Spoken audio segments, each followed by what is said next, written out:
In the Pacific skies, reputation traveled faster than radio signals, and word had spread that this particular Thunderbolt did not retreat. It charged. High above the jungle, Japanese pilots were confident that day. Their fighters were lighter, faster to turn, and deadly in the hands of experienced aviators. They had faced American aircraft before and survived. But what they hadn't faced was a Thunderbolt flown the way this one was flown, not like a dueling sword, but like a falling hammer. 5 Japanese fighters climbed to intercept, expecting another routine engagement.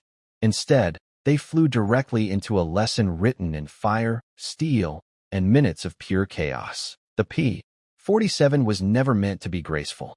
It was built around a massive Pratt & Whitney radial engine, one of the largest ever mounted on a fighter aircraft. That engine didn't just provide power, it provided intimidation. With 8.50 caliber machine guns mounted in its wings, the Thunderbolt carried more firepower than many bombers from earlier wars. When it fired, it didn't just shoot, it shredded. Enemy pilots who survived encounters described the sound as ripping cloth magnified into thunder. That was where the nickname Meat Chopper truly came from. As the enemy fighters closed in, the pilot didn't panic. He didn't try to outturn them. He pushed the throttle forward and climbed slightly, baiting them into following. This was the mistake Japanese pilots had made before, assuming speed and agility were everything. They didn't yet understand the Thunderbolt's true weapon, momentum. When the P-47 dove, gravity turned it into a missile. Few aircraft could follow without tearing themselves apart.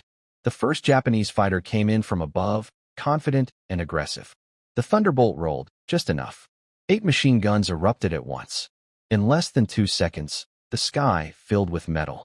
The fighter didn't explode dramatically. It simply came apart, pieces separating as if the aircraft had been unzipped. The pilot never had time to react. The remaining 4 realized instantly that this wasn't going to be a clean fight. What followed wasn't a dogfight in the traditional sense. It was a hunt. The Thunderbolt used vertical space, diving and climbing, forcing the enemy to choose between following and dying, or breaking away and being chased. Each pass was brief and brutal. Short bursts, precise angles, no wasted movement. The pilot had learned long ago that survival didn't come from fancy maneuvers. It came from discipline and understanding what your aircraft did better than anyone else's. One Japanese pilot attempted to escape low, skimming the treetops. The Thunderbolt followed, its massive frame shaking slightly from the stress, but never losing control. A single burst caught the fighter's wing root. The plane rolled once, then vanished into the jungle below, leaving only smoke and silence. Another tried climbing sharply, hoping altitude would save him. It didn't. The P-47 simply dove again, faster than thought, guns blazing. The sky took another life. By now, radio chatter among American pilots crackled with disbelief. They could see fragments falling, smoke trails twisting downward. This wasn't luck. This wasn't chance. This was execution. Within minutes, what had started as a 5-on-1 engagement was reduced to panic and desperation. The remaining Japanese fighters broke formation, each trying to survive alone. That decision sealed their fate. When the firing stopped, the sky felt empty. Too quiet. The Thunderbolt leveled out, engines still roaring like it hadn't even warmed up yet. 5 enemy fighters were gone. No damage. No dramatic victory roll.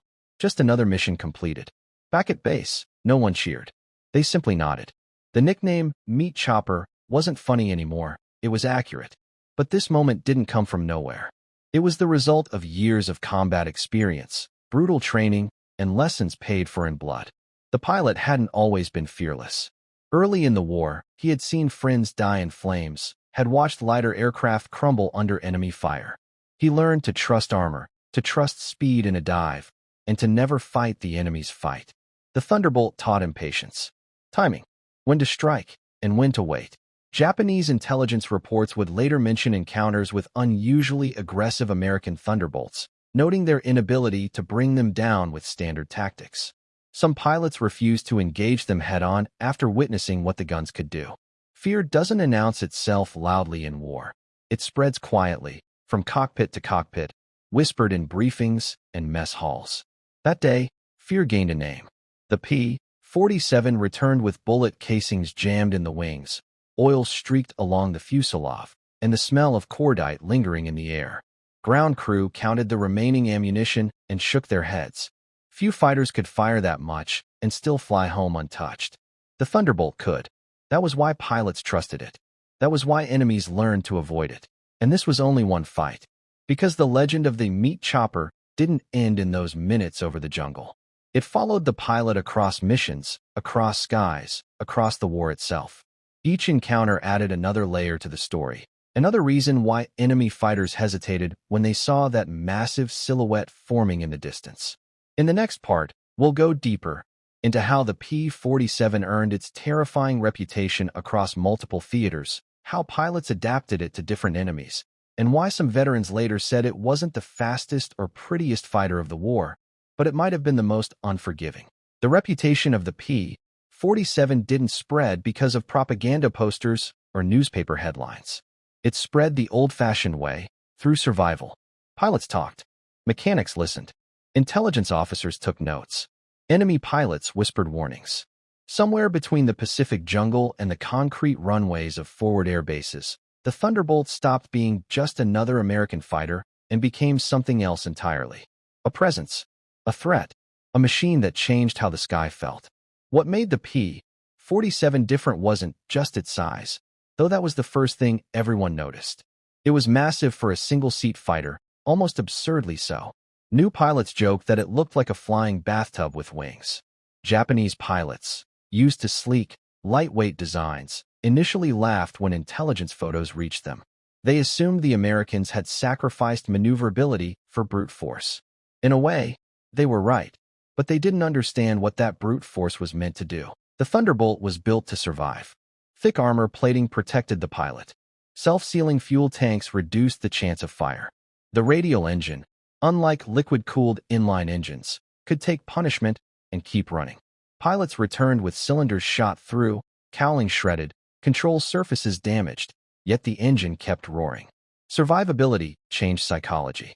When a pilot trusted his aircraft to bring him home, he flew differently, more aggressively, more patiently, more willing to wait for the perfect moment to strike. Training hammered this mindset into Thunderbolt pilots. Instructors told them the same thing over and over. Do not dogfight like a Zero. Do not try to outturn a Ki-43. Do not bleed energy. The Thunderbolt was an energy fighter. Speed was life. Altitude was power. Gravity was your ally.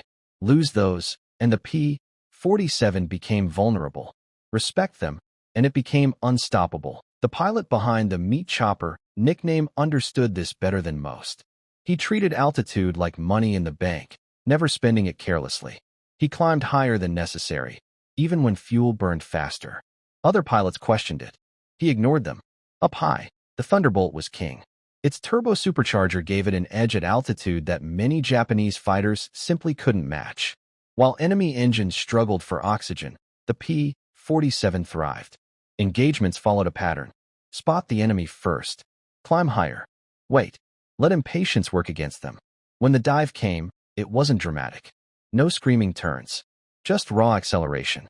The Thunderbolt fell like a dropped safe, building speed that lighter aircraft couldn't follow without structural failure. One firing pass. One decision. Either the enemy was destroyed, or the Thunderbolt climbed away again, untouched. This style of combat frustrated Japanese pilots. They were trained for turning fights, for close-in maneuvering where skill and finesse mattered. Against the Thunderbolt, finesse didn't matter. Only timing did.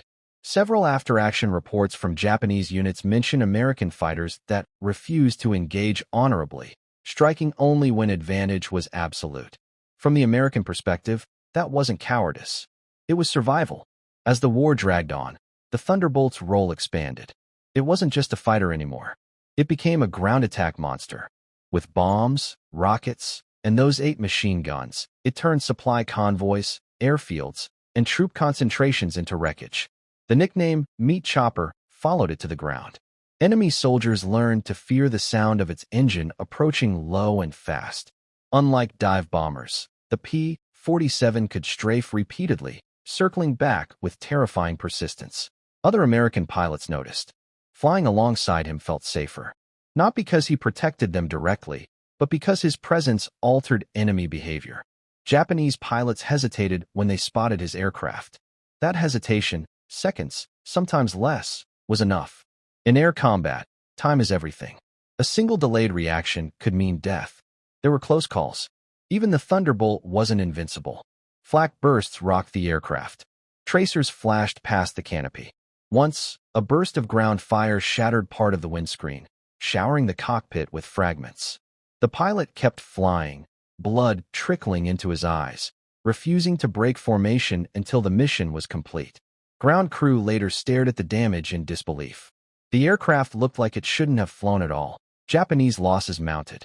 Fuel shortages worsened. Replacement pilots arrived with less training and fewer hours. Against seasoned Thunderbolt pilots, the imbalance grew brutal. What had once been contested airspace slowly tilted in favor of the Americans. The P-47 wasn't solely responsible, but it was a major factor. It allowed pilots to dominate vertical space, to dictate when and how fights happened.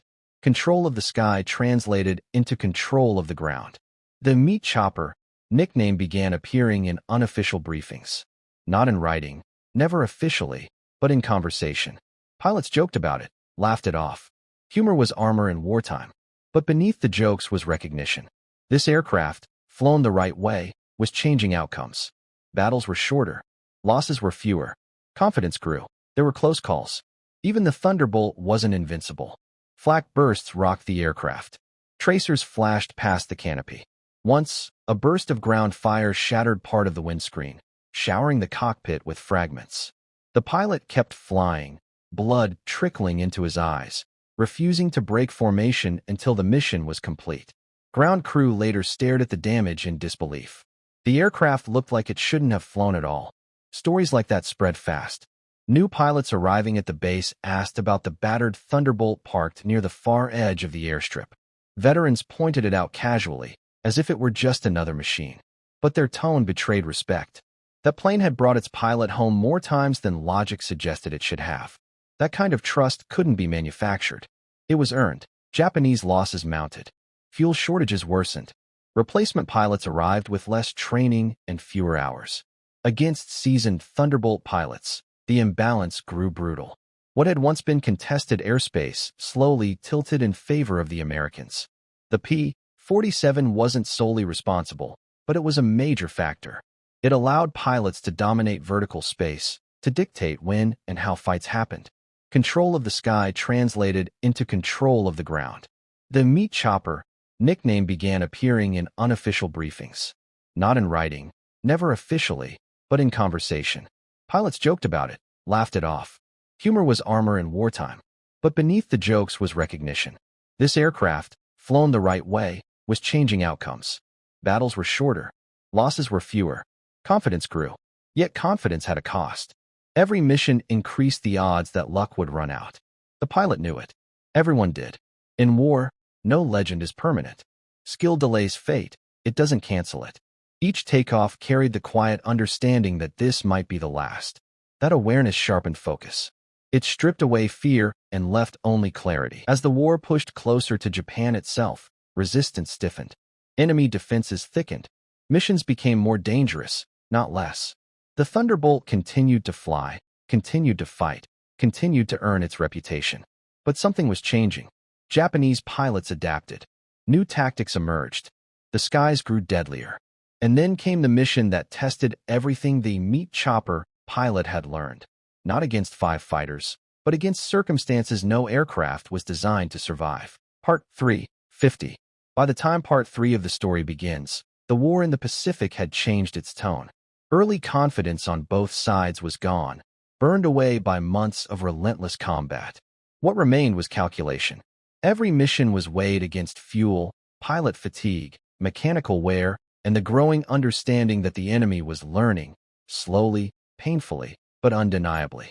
For Thunderbolt pilots, especially those with reputations like the meat chopper, the sky had become a chessboard where every move could be fatal. The mission brief that morning felt different. Not dramatic, not urgent, just heavy. Weather reports were uncertain. Enemy activity was expected to be intense near a cluster of forward airstrips that intelligence believed the Japanese were still using despite heavy bombing. The objective was simple: sweep the area, deny airspace, and eliminate anything that tried to take off. Simple missions, veterans knew, were often the most dangerous. The Thunderbolt dove first, not all the way, just enough to build speed and test the enemy's reactions. They responded cautiously, refusing to chase blindly. That alone signaled a shift. The meat chopper pilot felt a flicker of concern. When the enemy stopped making mistakes, survival depended on making none yourself. The first pass was inconclusive. Tracers flashed, but found no target. The enemy scattered, forcing the Americans to choose. Chase one and risk exposure to another. The pilot broke off cleanly, climbing again, preserving energy. Below him, a fellow Thunderbolt engaged and took hits, smoke trailing briefly before clearing. No one called it in. There was no time. Then everything compressed into seconds. A burst of flak detonated closer than expected. The Thunderbolt shuddered violently. Warning lights flickered. The engine coughed once, just once, but it was enough to spike adrenaline. The pilot checked gauges rapidly. Oil pressure was down, but holding. The engine still pulled. He stayed in the fight. Two Japanese fighters moved in from different angles, coordinating their attack. This wasn't desperation. It was planning. The Thunderbolt rolled hard, forcing one to overshoot, then dove to escape the other. For a moment, gravity and speed restored control. The pilot lined up a shot, fired a short burst, and watched one enemy fighter break apart mid-roll. But victory was incomplete. The second fighter stayed with him, down low now, too low for comfort. The Thunderbolt thundered toward the coast. Ground fire erupted, green tracers clawing upward. The pilot jinked slightly, just enough to throw off aim without bleeding too much speed. A hit slammed into the wing. Another warning light blinked on. The aircraft was still flying, but it was hurting. The Japanese fighter closed in, sensing opportunity. This was the moment lighter aircraft waited for. A damaged enemy, low, distracted by flak. The pilot knew the rules, and knew he had to break them. He pulled up sharply, forcing the fighter to choose between following into a climb it couldn't sustain or breaking away. The enemy followed. The climb was brutal. The Thunderbolt's heavy frame protested, airspeed bleeding away. The engine strained. The pilot could feel the aircraft on the edge, that narrow boundary between controlled flight and stall. He held it there, just long enough. The Japanese fighter, lighter but less powerful at this altitude, lost speed first.